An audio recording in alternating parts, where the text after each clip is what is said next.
Good morning everyone, कैसे हैं आप लोग। एक दो मिनट पहले स्टार्ट कर रही है मैंने अभी मीटिंग, पर अभी स्टार्ट नहीं करूंगा, लोगों के आने की वेट करूंगा। एग्जैक्ट 1 मिनट के बाद हम इस मीटिंग को स्टार्ट कर देंगे, है ना। जिसने मिस कर दिया उसने मिस कर दिया। Good morning, good morning, good morning, good morning, good morning, good morning, good morning everyone. चलिए थोड़ा सा आप लोगों को पहले बता देता हूँ कि सबको पता ही होगा, जो कि मैंने अभी आप लोगों को 2 दिन पहले गुड न्यूज दी थी, कि ऐसा है कि कल रात से ऑफर लाइव है हमारा। कल रात 12 बज के 1 मिनट से हमने ऑफर लाइव कर दिया और आज ये पूरे दिन चलने वाला है। रिमेनिंग पेमेंट देके आप अपने पैकेज को अपग्रेड कर सकते हो प्रीमियम प्लस। और मैं बार बार एक ही बात बोलता हूं, प्रीमियम प्लस में अगर आप हो गए एक बार, तो देखो अर्निंग भी ज्यादा होगी और लर्निंग भी ज्यादा होगी। और अभी बता देता हूं एक और बात, जो आपको कोई नहीं बताएगा, मैं बता सकता हूं। ये महीना लास्ट होगा आपका रिमेनिंग पेमेंट देके अपग्रेड करने का। कर आगे भी सकते हो, कभी शायद ऑफर आएगा तो कर सकते हो, बट एक बात बता देता हूं, पैसा ज्यादा लगेगा। पैसा ज्यादा लगेगा अपग्रेड करने में। आज अगर आप प्रीमियम पैकेज से हो तो मात्र 6,000 रुपये लग रहा होगा, लगभग लगभग, क्योंकि 16,000 आपने दिया हुआ है, 6,000 रुपये देके आप अपना अपग्रेड कर सकते हो।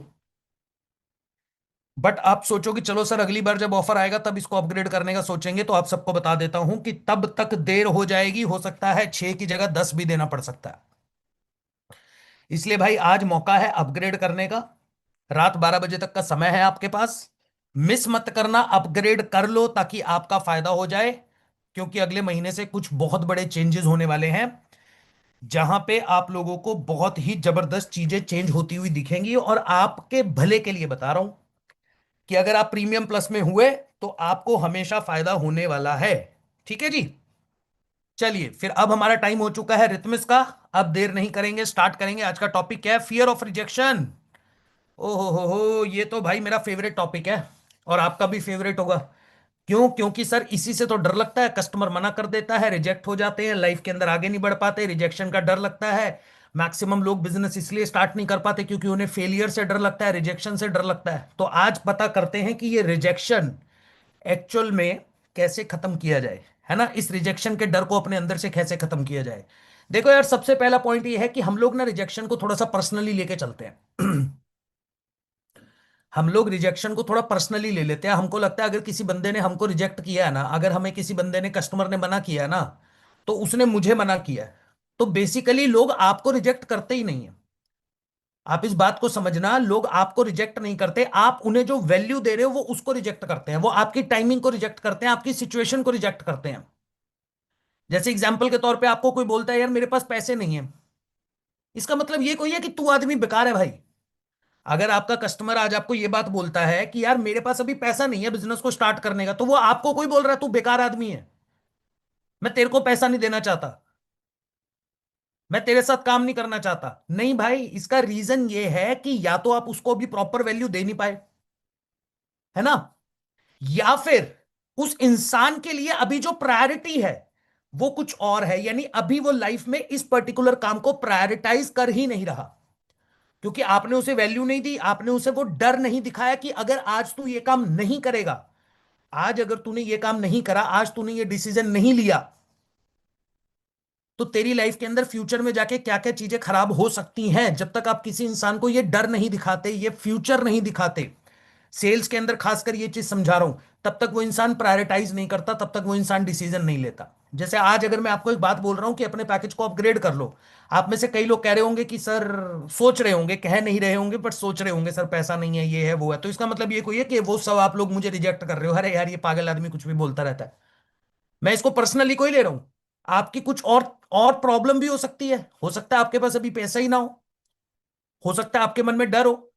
बट मैंने आपको एक बात और बता दी है कि अगर आज आप अपने पैकेज को अपग्रेड नहीं करोगे तो फ्यूचर में जाके आपके साथ चैलेंजेस क्रिएट हो सकते हैं, आपको थोड़ा पछतावा होगा, दुख होगा, पैसा भी ज्यादा लग सकता है। अपार्ट फ्रॉम दैट, जो बेनिफिट्स हम प्रीमियम प्लस के अंदर लेकर आने वाले हैं बहुत जल्दी, जो कि अगले महीने के 1 तारीख से ही इंप्लीमेंट हो जाएंगे, जिसके बारे में मैं नहीं बताऊंगा, आशुतोष सर खुद आने वाले हैं बताने के लिए। अभी इसी महीने के अंदर एक मीटिंग करेंगे आशुतोष सर आप लोगों के साथ।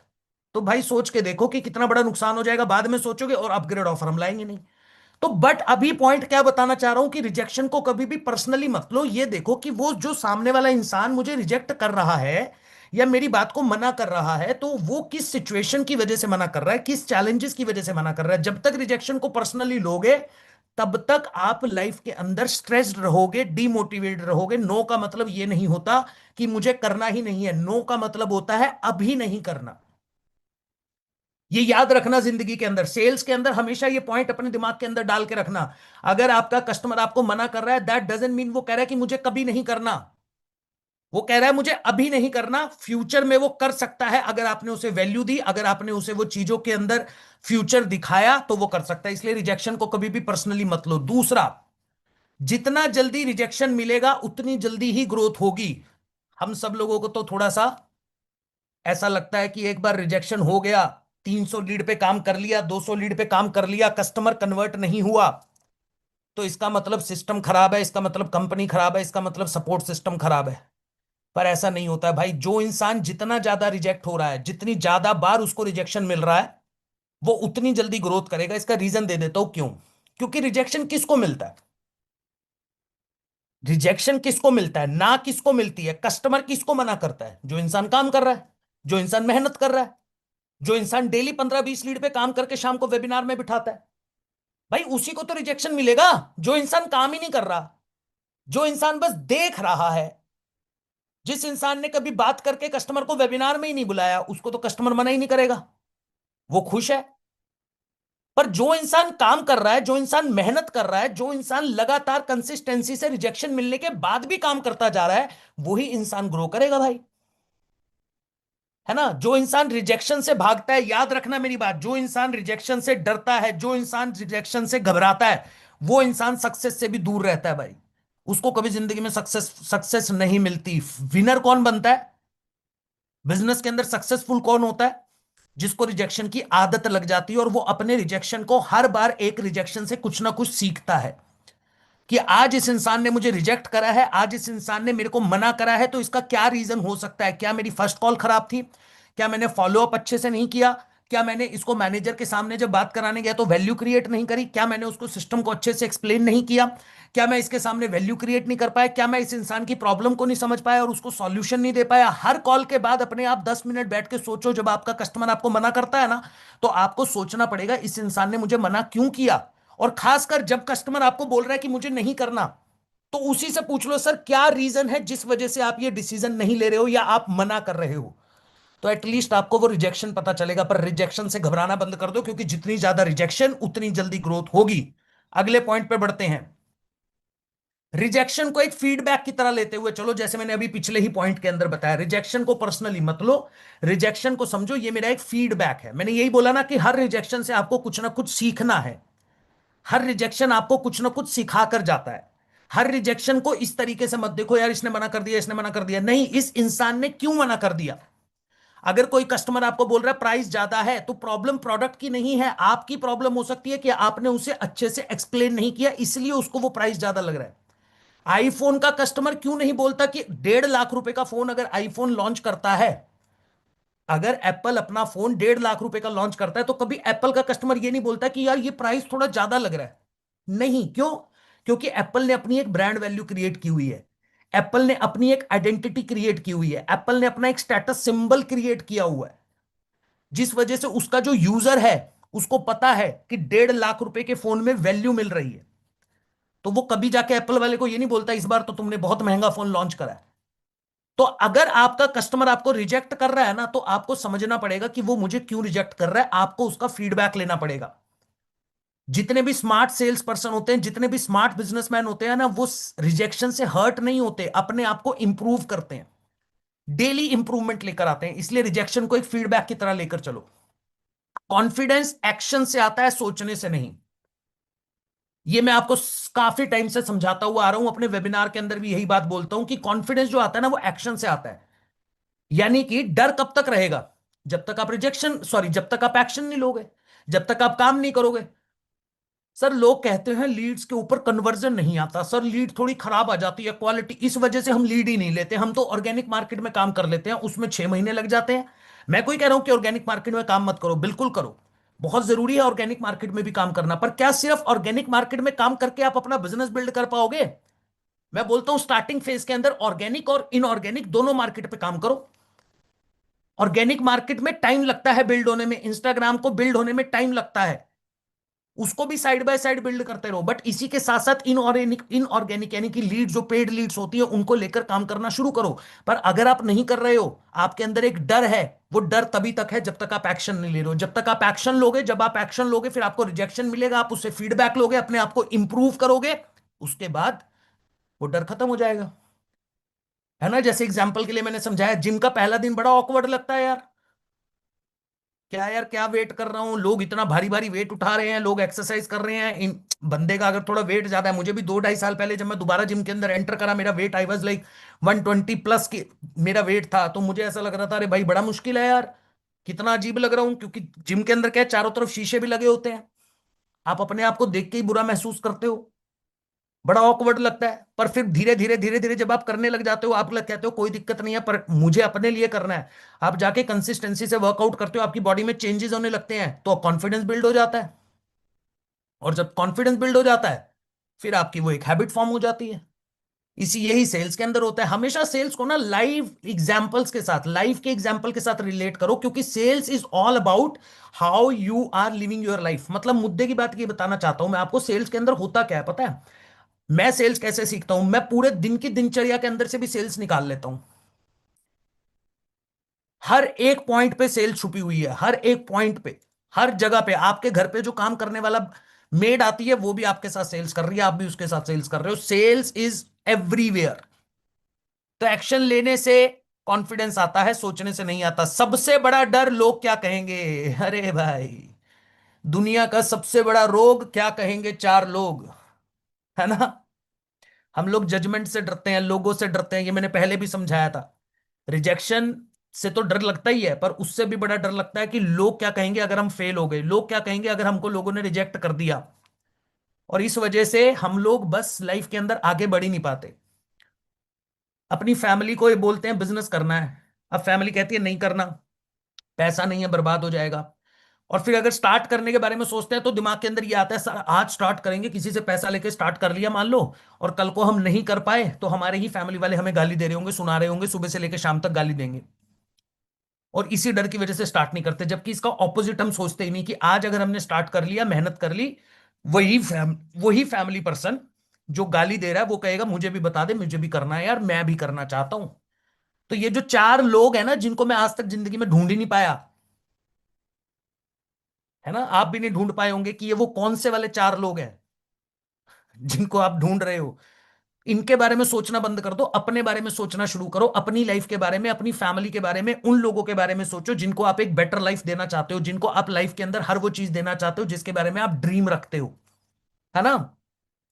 क्योंकि इनिशियल फेज के अंदर, स्टार्टिंग फेज के अंदर लाइफ में कुछ भी करने जाओगे उन लोगों से अलग, यानी कि लाइफ के एक ट्रेडिशन को तोड़ोगे ना, जब लाइफ में एक ट्रेडिशन चलता आ रहा है, आपकी फैमिली में एक ट्रेडिशन चलता आ रहा है कि स्कूल जाना है, कॉलेज जाना है, अच्छे नंबर लाने हैं, फिर पढ़ाई करनी है, फिर नौकरी करनी है, ये ट्रेडिशन जैसे ही आप तोड़ने की बात करोगे, तो लोग आपको गाली देंगे, लोग आपको जज करेंगे, फिर आपके अंदर वो डर पैदा होगा। बट अगर आप वो ट्रेडिशन तोड़ोगे ही नहीं, मेरी फैमिली के अंदर सब सीए हैं यार, इवन मैंने बीटेक किया हुआ है, मेरी फैमिली के अंदर सारे सर्विस वाले हैं, मेरे फादर सीए हैं, चलो अब उन्होंने अपना मतलब बेसिकली तो वो भी कंसल्टिंग ही करते हैं, अपना ही बिजनेस है उनका।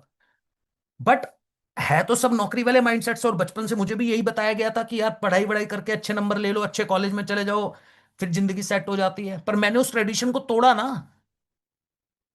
कि नहीं ठीक है नौकरी करी पर मजा नहीं आया, छोड़ दिया, घर वालों को 1.5 साल तो बताया ही नहीं कि नौकरी भी छोड़ दी है। वो ट्रेडिशन तोड़ा तभी तो यहाँ पहुंच पाया। और आज पूरी फैमिली के अंदर शायद मुझे लगता है मेरे से जो जिन्होंने मेरे से पहले भी अपनी पढ़ाई कंप्लीट कर ली थी, जो अच्छी अच्छी नौकरी है, मतलब बड़े बड़े एमएनसीज में काम कर रहे हैं, बड़ी बड़ी एमएनसीज में, है ना, वो 3 महीने में जितना कमा रहे हैं, ये 6 महीने में जितना कमा रहे हैं, ये साल में जितना कमा रहे हैं, उतना मैं महीने में कमा लेता हूं। जितनी उनकी मंथली सैलरी है उतना मेरे को एक रील से आ जाता है। मंथली जितना कमा रहे हैं काम करके, उतना मैं एक रील 1.5 मिनट का पोस्ट करके कमा लेता हूं। तो मैंने वो ट्रेडिशन ब्रेक कर दिया ना, मैंने लोगों के बारे में सोचा ही नहीं। तो जब तक सोचोगे लोगों के बारे में, तब तक कुछ नहीं होने वाला। आगे बढ़ो, रिजेक्शन को गेम बना दो रिजेक्शन को गेम बना दो, मतलब आपको समझना पड़ेगा, नंबर गेम बोल रहा हूं मैं इसके अंदर। जैसे क्या, इमोशनली मत लो उसको, नंबर का गेम समझो। अगर 10 में से एक बंदा भी डिसीजन लेता है, एग्जाम्पल से समझा रहा हूं, अगर 10 में से एक बंदा भी डिसीजन ले रहा है, तो हर नो आपको एक यस के पास लेकर जा रहा है। यानी अगर आप 20 लीड पे काम कर रहे हो, आपको 19 लोग मना कर रहे हैं, तो इसका मतलब आपको यह समझ जाना चाहिए कि 20, चलो 20 का एग्जाम्पल नहीं लेते, 100 का एग्जाम्पल लेते हैं। सुनो ध्यान से, मैं बोलता हूं कन्वर्जन आपका 1% है, यानी 100 में से एक लोग, एक बंदा स्टार्ट करेगा, तो जैसे जैसे रिजेक्शन मिल रहा है, तो आप ये समझते चलो मैं उस एक इंसान के पास पहुंचता जा रहा हूं जो इंसान डिसीजन लेगा। सोचो, माइंड ही चेंज हो गया पूरा का पूरा। यानी मुझे 99 रिजेक्शन से डर लगना बंद हो गया, मेरे अंदर एक्साइटमेंट आ गया कि ये 99 मना करेंगे तो एक मिल जाएगा। समझ रहे हो आप इस चीज को? दिमाग के अंदर देखा, दिमाग को सिग्नल क्या जा रहा है कि जब मुझे यह पता चल गया कि मेरा कन्वर्जन 1% है, 100 लोगों में से एक बंदा डिसीजन लेता है। एग्जाम्पल दे रहा हूं आपको मैं, आपका 200 भी हो सकता है इनिशियल फेज के अंदर, ऐसा नहीं है। इनिशियल फेज में 200 होता है, फिर धीरे धीरे फनल बढ़ती है, तो वो ऑटोमेटिकली आपका कन्वर्जन 1 से 2% हो जाता है। मैं 100 का एग्जांपल ले रहा हूं, 100 बंदों में एक कन्वर्ट होता है, तो आपको पता, दिमाग के अंदर क्लियर होगा कि एक ने मना कर दिया, दूसरे ने कर दिया, तीसरे ने कर दिया, चौथे ने कर दिया, पांचवें ने कर दिया, छठे ने कर दिया। बहुत अच्छी बात है, ये सब मना करते जा रहे हैं तो मेरा ही फायदा है। क्यों? क्योंकि मुझे वो एक इंसान मिल जाएगा जो डिसीजन लेने वाला है। तो ये रिजेक्शन मुझे अच्छा लग रहा है। अब आपको रिजेक्शन अच्छा लगने लग जाएगा। चलो इसने मना कर दिया, इसने मना कर दिया, इसने, अरे भाई ठीक है ठीक है, चलो चलो उस एक के पास पहुंचना है। तो ये जब आप नंबर गेम अपने दिमाग के अंदर सेट कर लेते हो ना, तो फिर आपको रिजेक्शन से डर लगना बंद हो जाता है, आपको मजा आने शुरू हो जाता है कि कोई दिक्कत नहीं, मना करेंगे, ये तो बिजनेस का रूल है, पर मुझे तो वो एक इंसान चाहिए जो डिसीजन लेगा और मेरा पूरा प्रॉफिटेबिलिटी पे लेकर चला जाएगा। अपनी आइडेंटिटी को स्ट्रांग बनाओ। एक्चुअली में होता क्या है, हम लोग रिजेक्शन से एकदम जल्दी से ही टूट जाते हैं। जिनकी आइडेंटिटी वीक होती है ना, जिनकी खुद की ब्रांड वैल्यू नहीं होती, जो खुद पे ट्रस्ट नहीं करते, है ना, जिनको लगता है कि यार मैं नहीं कर पाऊंगा, मैं रिजेक्ट हो जाऊंगा, ये वो 10 चीजें होती हैं, वो इंसान रिजेक्शन से बहुत जल्दी डर जाता है। जैसे आप में से बहुत से लोग जब इनिशियल फेज में इस बिजनेस को स्टार्ट करते हैं, और बहुतों ने किया भी होगा, है ना, यार मैं तो अभी बिगिनर हूं, मैंने तो अभी जस्ट स्टार्ट किया है ना, मैंने तो अभी जस्ट स्टार्ट किया है, पता नहीं हो पाएगा सर, नहीं हो पाएगा, लीड लेनी चाहिए, नहीं लेनी चाहिए।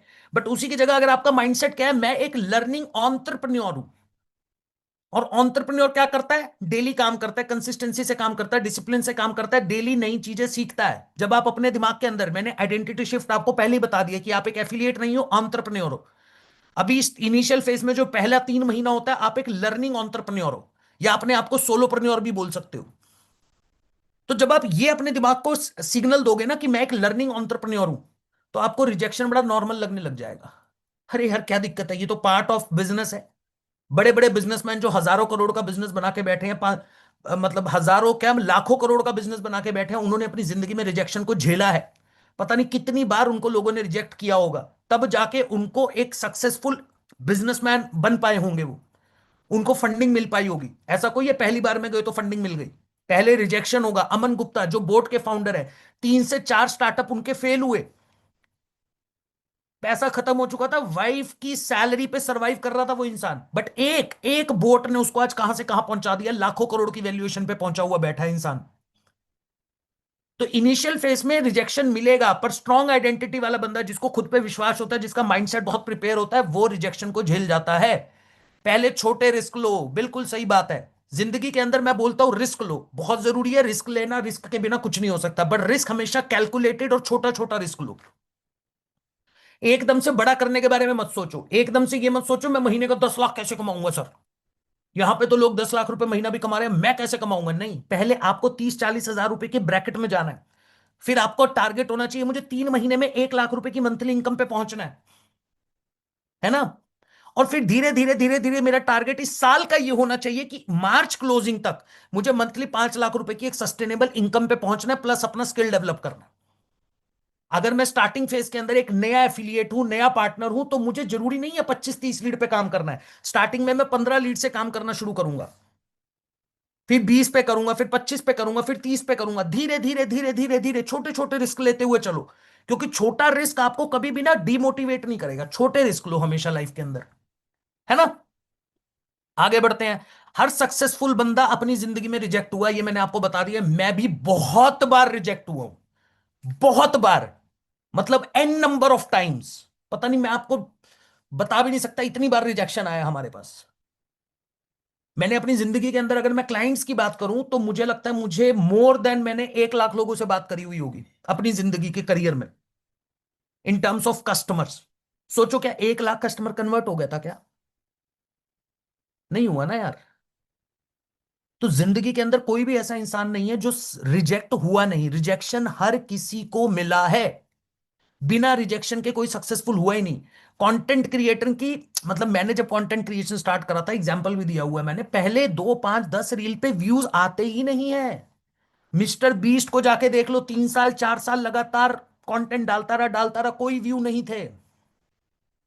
सौरभ जोशी को देख लो, व्लॉगिंग कर रहा था और लोग पूछते नहीं थे, गाली देते थे, क्या कर रहा है कैमरे के सामने बोलते हुए, आज देखा है घर के बाहर गाड़ियां।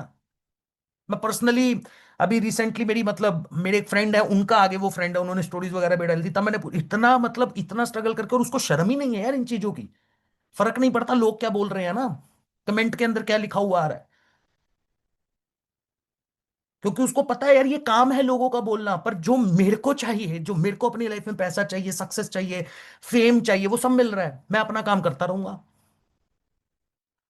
तो बेसिकली हर सक्सेसफुल इंसान रिजेक्शन को झेलता है। पर वो सक्सेसफुल कब हो पाता है? जब वो रिजेक्शन को झेलता है पर रुकता नहीं है, वो चलता रहता है, चलता रहता है, चलता रहता है, चलता रहता है। रिजेक्शन झेलता रहता है, पर एक टाइम आता है कि उसको रिजेक्शन समझ आ जाता है कि मेरे को लोग रिजेक्ट कर क्यों रहे हैं, मेरे को लोग मना कर क्यों रहे हैं। और फिर वो अपने अंदर इंप्रूवमेंट लेकर आता है, और जब वो इंप्रूवमेंट लेके आता है तो भाई बड़ा खतरनाक होता है, फिर वो 1 on 1 के रेशो पे आ जाता है। सेल्स के अंदर एक एक एक स्ट्रैटेजी, स्ट्रैटेजी नहीं बोलूंगा, स्टेट के स्टेज सॉरी सेल्स के अंदर एक टर्म होती है 1 on 1 का रेशो, जो कि मैं अपनी लाइफ के अंदर जब मैं प्रॉपर ही सेल्स में बैठा हुआ था तो मैं ले आया था। 1 on 1 के रेशो का मतलब ये होता था कि जिस कस्टमर से बात करी उससे सेल होगी, जिस कस्टमर के साथ मीटिंग फिक्स है उसके साथ कन्वर्जन होगा। अभी भी अगर आप मुझे बड़े क्लाइंट्स के साथ, बिकॉज मैं एफिलिएट के लिए तो अभी काम नहीं करता हूँ, सिर्फ क्लोज वेबिनार्स वगैरह कर रहा हूँ, तो क्लोजिंग उसमें नहीं आता हूँ। बट आप मुझे बिठा दो 15 लाख 20 लाख रुपए की डील पे बिजनेसमैन के साथ, जिस डील बिजनेसमैन के साथ 1 घंटे बैठ गया तो 15 लाख 20 लाख रुपए का चेक लेके उठूंगा। क्योंकि इतने रिजेक्शन झेले हुए हैं, मुझे पता है कि सामने वाले के ऑब्जेक्शन को कैसे हैंडल करना है। तो हर सक्सेसफुल इंसान अपनी जिंदगी के अंदर रिजेक्ट हुआ है। रिजेक्शन से बचोगे तो रेग्रेट पक्का मिलेगा। जब तक रिजेक्शन से बचते रहोगे, जब तक रिजेक्शन से डरते रहोगे, जिंदगी के अंदर रेग्रेट जरूर होगा, है ना। थोड़ा बहुत रिजेक्शन झेल लो, दर्द कम होगा, पर लाइफ टाइम रिग्रेट बहुत ज्यादा रहेगा, है ना। बोलते हैं ना हम कभी कभी अपनी जिंदगी के अंदर, काश मैंने ट्राई किया होता, है ना, काश मैंने ट्राई ट्राई किया होता। कभी कभी हम जिंदगी में बोलते हैं काश मैंने वो डिसीजन ले लिया होता। जैसे आज भी कई लोग सोच रहे होंगे कि अंकित सर बार बार बोल रहे हैं अपग्रेड कर लो। जो लोग नहीं करेंगे, अभी जिस दिन आशुतोष सर सेशन करेंगे और बताएंगे कि नेक्स्ट मंथ हम लोग क्या क्या चीजें प्लान कर रहे हैं आप सबके लिए, उस दिन आप करोगे काश उस दिन हमने 14 तारीख को, जिस दिन अंकित सर बोल रहे थे, उस दिन हमने अंकित सर की बात मान ली होती। होता है ना, ये तो जिंदगी के अंदर एक नॉर्मल सी लाइन है। क्योंकि रिजेक्शन वाला जो इंसान होता है ना, रिजेक्शन से डरने वाला जो इंसान होता है, वो अपॉर्चुनिटी को लूज कर देता है। पर जो रिजेक्शन को एक्सेप्ट कर लेता है, वो लोग अपनी आइडेंटिटी को फिर चेंज कर लेते हैं कि ठीक है, rejection is the part of sales, rejection is the part of business, rejection is the part of life. We have to accept that and we have to learn that from every rejection. हर rejection से मुझे कुछ ना कुछ सीखना है। हर rejection से मुझे सीख कर अपने अंदर इंप्रूवमेंट लेकर आना है। मुझे रिजेक्शन से डरना नहीं है, क्योंकि आज डरूंगा तो लाइफ में बाद में जाके उस चीज का रिग्रेट होगा। तो रिजेक्शन झेलो। Rejection is the part of sales, rejection is the part of business, rejection is the part of life. Just enjoy it. दाग अच्छे हैं। सुनिए सर्फ एक्सेल की एड, मंजू पांडा जी बोलता है ना तरफ सर्फ एक्सेल की, दाग अच्छे हैं। वो क्यों अच्छे हैं? क्योंकि दाग जब लगेंगे कपड़े पे, तभी तो सर्फ एक्सेल बिकेगा, तभी तो सर्फ एक्सेल इतना बड़ा ब्रांड बना। तो उसने कहा दाग अच्छे हैं। सेम उसी तरीके से रिजेक्शन अच्छा है, क्योंकि जब रिजेक्शन मिलेगा तो मैं लाइफ के अंदर आगे बढ़ने के धीरे धीरे धीरे धीरे नजदीक पहुंच जाऊंगा। कैसा लगा सेशन? बढ़िया लगा? तो चैट के अंदर बता दीजिए फटाफट से।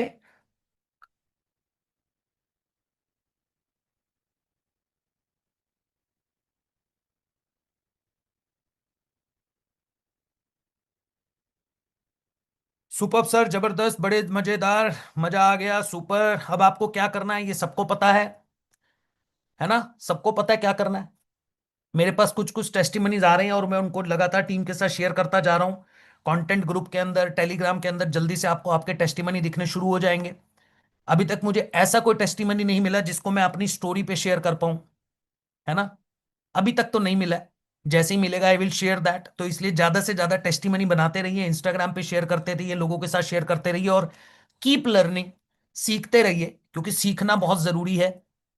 जब तक सीखोगे नहीं तब तक आगे बढ़ोगे नहीं, और ये सेशन ऐसे ही चलता रहेगा। तो आज क्या है, आज अपने लोग अपन सबको अपग्रेड कर लेना है प्रीमियम प्लस में। और इसके साथ साथ एक चीज और भी बता देता हूं, कल से क्लोजिंग स्टार्ट है। कल से क्लोजिंग स्टार्ट है। कल शाम को 15 तारीख को शाम को 7 बजे हमारा सेशन होगा, जहां पे आपको मैक्सिमम लोगों को इनवाइट करना है, क्योंकि कल शाम को कस्टमर के लिए ऑफर आएगा।